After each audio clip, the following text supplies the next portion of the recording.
लोग बात करेंगे एक्सक्रीटरी सिस्टम इन ह्यूमन की। लाइफ प्रोसेस वाले चैप्टर से हम लोग रिवीजन स्टार्ट कर रहे हैं, ठीक है।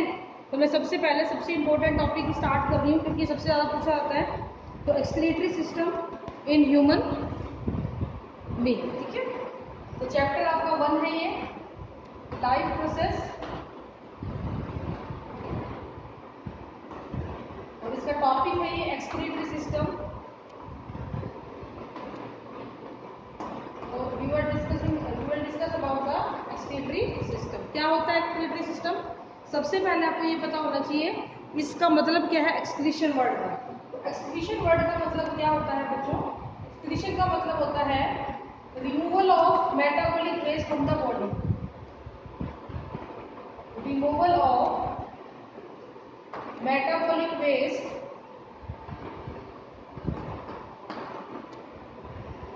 From the body. आपकी बॉडी में होने वाले जितने भी रिएक्शन है, जितने भी रिएक्शन बॉडी के अंदर होती हैं वो कुछ ना कुछ वेस्ट प्रोड्यूस करती हैं। उन सभी वेस्ट को हम लोग मेटाबॉलिक वेस्ट की कैटेगरी में रखते हैं, और उन मेटाबॉलिक वेस्ट की जो रिमूवल का जो प्रोसेस है वही क्या कहलाता है बच्चों? एक्सक्रीशन कहलाता है। तो इजेशन और एक्सक्रीशन में कंफ्यूज नहीं होना है। एक्सक्रीशन का मतलब तो होता है वेस्ट को रिमूव, मेटाबॉलिक वेस्ट को रिमूव करना, और इजेशन का मतलब होता है अनडाइजेस्टेड पार्ट ऑफ फूड को रिमूव करना। तो इन दोनों में आपने कंफ्यूज नहीं होना है, ठीक है। नेक्स्ट हम बात करते हैं एक्सक्रीटरी सिस्टम की। तो इसके लिए हमारी बॉडी में एक वेल ऑर्गेनाइज्ड एक्सक्रीटरी सिस्टम है। अगर हम यूनिसेलुलर ऑर्गेनिज्म की बात करते हैं तो उन सभी के अंदर एक्सक्रीशन जो होता है जनरल बॉडी सरफेस के द्वारा कर दिया जाता है by the process of diffusion.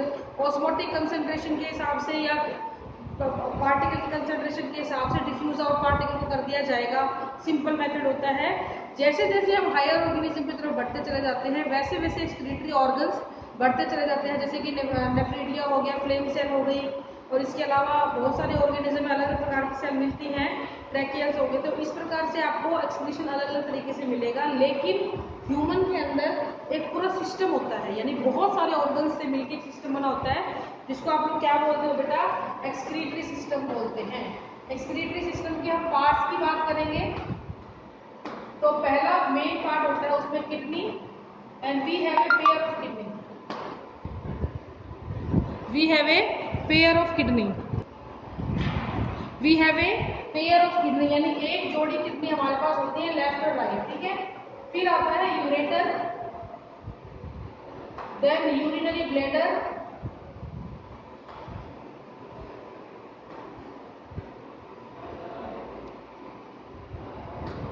और फिर आता है यूरिन।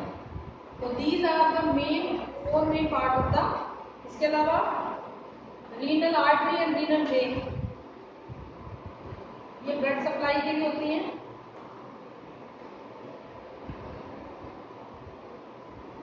ठीक है, इसका फिगर जो है वो बहुत बार बनाना आता है, तो मैं फिगर बना देती हूँ इसका।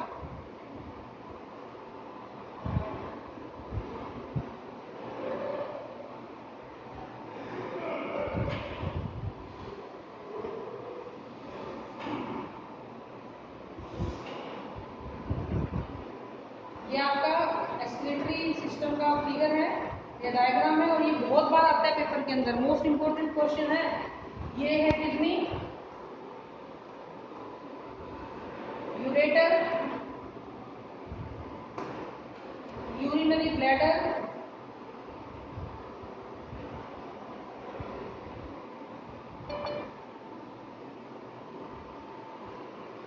यूरिथ्रा, ठीक है। तो ये सारे इसके पार्ट होते हैं। इसके अलावा यहाँ पे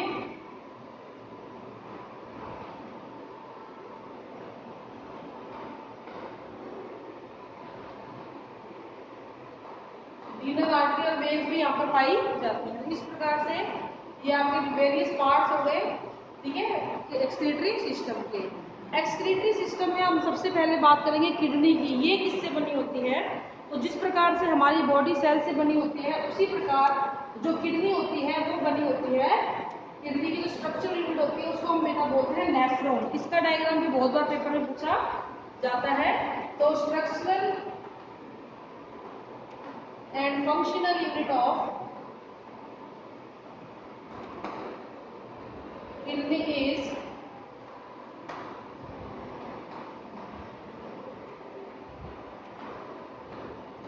नेफ्रॉन। नेफ्रॉन होता है, नेफ्रॉन का डायग्राम भी पेपर में आता है।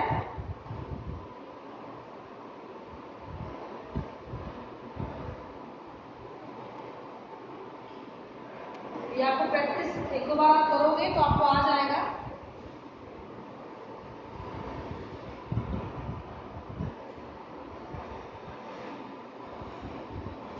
ठीक है, इस प्रकार से मोटा मोटा ये डायग्राम होता है इसका। इसके अलावा यहाँ पे जाल होता है,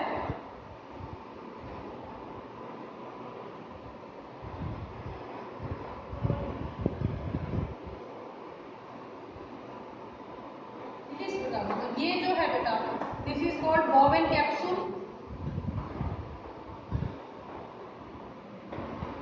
ये जो बीच में ये जाली सी है ग्लोमेरुलस, और बोवेन कैप्सूल और ग्लोमेरुलस को इकट्ठा हम लोग बोलते हैं मैग्नीशियन बॉडी। यानी इस पूरी स्ट्रक्चर को अगर मैं लेबल करती हूँ तो इसको हम बोलते हैं मैग्नीशियन बॉडी। ये है आपकी इफ्रेंट वेन, ये है आपकी afferent when, and this is the loop of Henle. ये वाला लूप ऑफ हैनले, ये है आपकी पीसीटी, ये है इधर वाली, ये है डीसीटी, जिसको हम बोलते हैं proximal convoluted tube and distal convoluted tube. और फिर आती है बेटा आपकी कलेक्टिंग।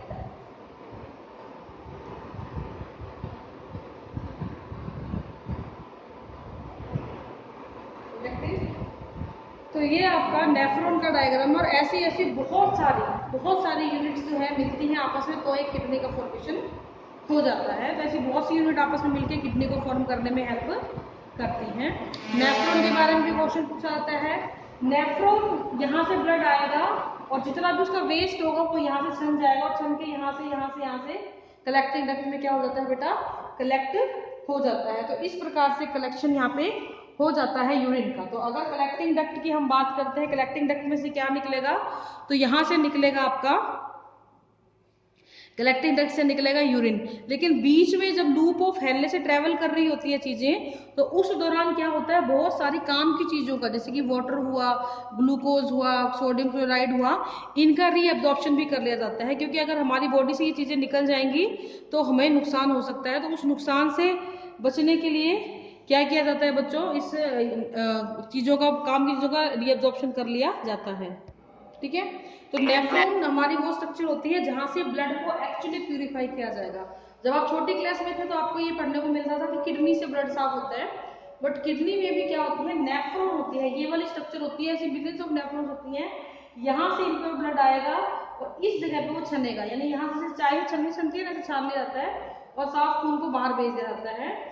जब यहाँ पर आपका जो फिल्ट्रेट आता है, जो छन के आता है, उसके अंदर आपकी बहुत सी काम की चीजें भी जो है वो चली जाती है। जैसे कि ग्लूकोज चला गया, एक्सेस ऑफ वाटर चला गया, आयन चले गए, सोडियम आयन चला गया, क्लोराइड आयन चला गया, जिनकी हमारी बॉडी को बहुत ज्यादा जरूरत पड़ती है। तो उस कंडीशन के अंदर क्या किया जाता है बच्चों, उस कंडीशन के अंदर ये वाली जितनी भी ब्लड वेसल्स हैं, they all reabsorb the water. इसीलिए ये जो है, ये एक पाथ बनाया गया है जिसमें proximal convoluted tubule, distal convoluted tubule और लूप ऑफ हैनले हेल्प करता है। जितना लंबा लूप ऑफ हैनले होगा उतना ही ज्यादा वाटर का रीअब्जॉर्प्शन कर लिया जाएगा। यानी कि लूप ऑफ हैनले की लंबाई, जैसे कंगारू रैट होता है, डेजर्ट में मिलता है, उसकी लूप ऑफ हैनले की लंबाई सबसे ज्यादा होती है, क्योंकि वो अपनी बॉडी से बिल्कुल भी पानी बाहर निकलने नहीं देता। वो इस चीज को अफोर्ड ही नहीं करता कि उसकी बॉडी से पानी बाहर निकाला जाए। उस चीज के लिए क्या किया जाता है, उसकी बॉडी के अंदर लूप ऑफ हैनले लंबा है, जितना ज्यादा लूप ऑफ हैनले लंबा होगा उतना ही ज्यादा पानी को एब्जॉर्ब कर लिया जाता है। इस प्रकार से एक्सक्रीशन किया जाता है ह्यूमन के अंदर। अगर हम ह्यूमन यूरिन की बात करते हैं तो उसके अंदर आपने देखा होगा पेल कलर का होता है, लगभग 1 से 5 लीटर जो है, 1.5 लीटर, सॉरी 1.5 लीटर के अराउंड पूरे दिन में हम लोग जो है यूरिन पास करते हैं। ये इसकी जो अमाउंट है वो घट और बढ़ सकती है on the basis of the water intake. अगर आप कम पानी पीते हो it may be less than 1.5 litre. If you are having more water then you have the maximum amount of urine passage. तो वो आपके पानी पीने की कैपेसिटी के ऊपर भी डिपेंड करता है। इसके अलावा यूरिन का जो कलर है वो पिगमेंट्स की वजह से आता है, पेल कलर। इसके अलावा इसके अंदर बहुत सारे आपको नाइट्रोजनस वेस्ट मिलेंगे। और on the basis of nitrogenous waste we have 3 type of animal. हम लोग आते हैं बेटा यूरियोटेलिक एनिमल के अंदर, यानी we are excreting out the urea. तो on the basis of the metabolic waste, कौन कौन सा मेटाबॉलिक वेस्ट आता है? या तो वो अमोनिया एक्सक्रीट करे, तो जो भी ऑर्गेनिज्म अमोनिया को एज एक्सक्रीटरी वेस्ट निकालते हैं अमोनोटेलिक,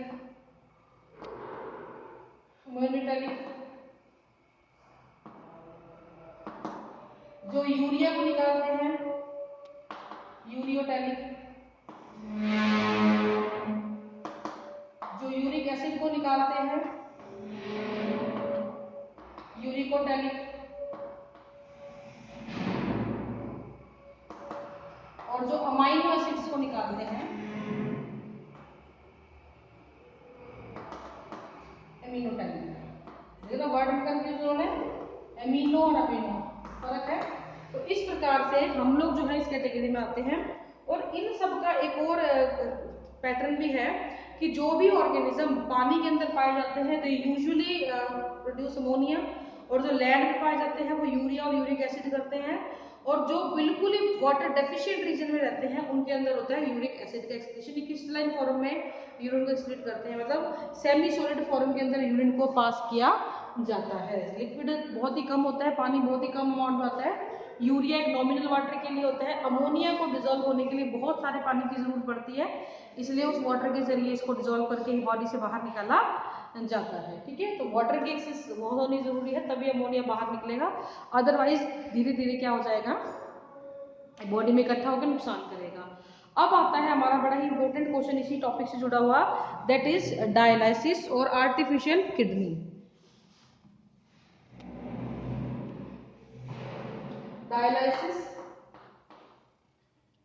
डायलिसिस और आर्टिफिशियल किडनी का मतलब ये होता है बच्चों कि इसमें एक इंस्ट्रूमेंट होता है जिसको हम डायलाइजिंग मशीन कहते हैं।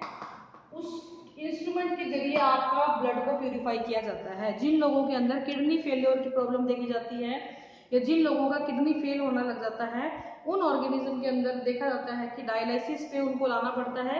हर 2-3 दिन में उनकी ब्लड को रिमूव करके उसके मेटाबॉलिक वेस्ट को रिमूव करना पड़ता है।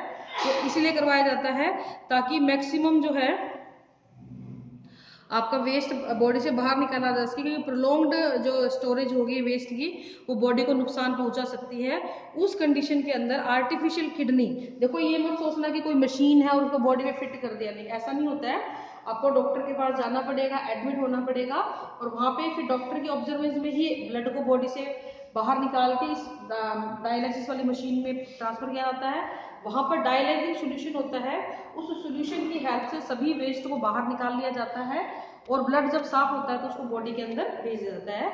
तो एकदम से सारा ब्लड बाहर नहीं निकाला जाएगा, एक फ्लो बनाया जाता है, धीरे धीरे खून निकलेगा, धीरे धीरे चढ़ेगा निकलेगा। तो इस तरीके से एक पैटर्न, एक साइकिल सा बन जाता है, सो दैट द बॉडी के अंदर ब्लड की कमी ना हो और प्योर और इम्प्योर ब्लड को भी हम अलग अलग कर सके।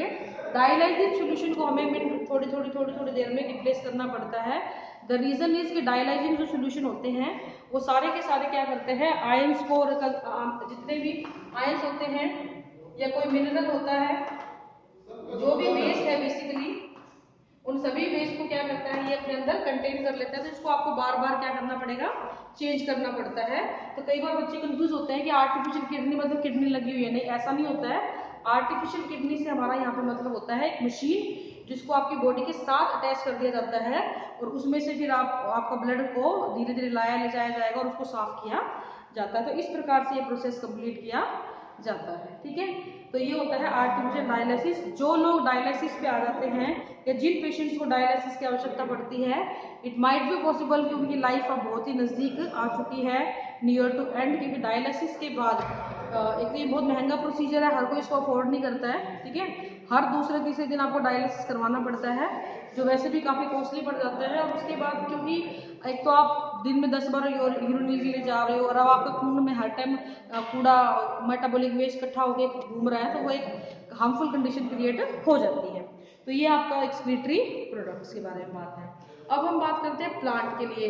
तो प्लांट के पास ऐसा कोई सिस्टम नहीं है, तो वो अपनी बॉडी के ऑर्गन से ही बहुत सारी चीज़ों को निकालता है या उनको स्टोर करता है और धीरे धीरे उनको रिमूव करता है, जैसे कि गम है, टैनिन है, रेजिन है, लेटेक्स है, these all are the metabolic waste. इसके अलावा अगर एक्सेस ऑफ वाटर उसके पास आता है तो वो ट्रांसपिरेशन की हेल्प से उसको निकाल दिया जाता है। ठीक है, तो ट्रांसपिरेशन क्या होता है?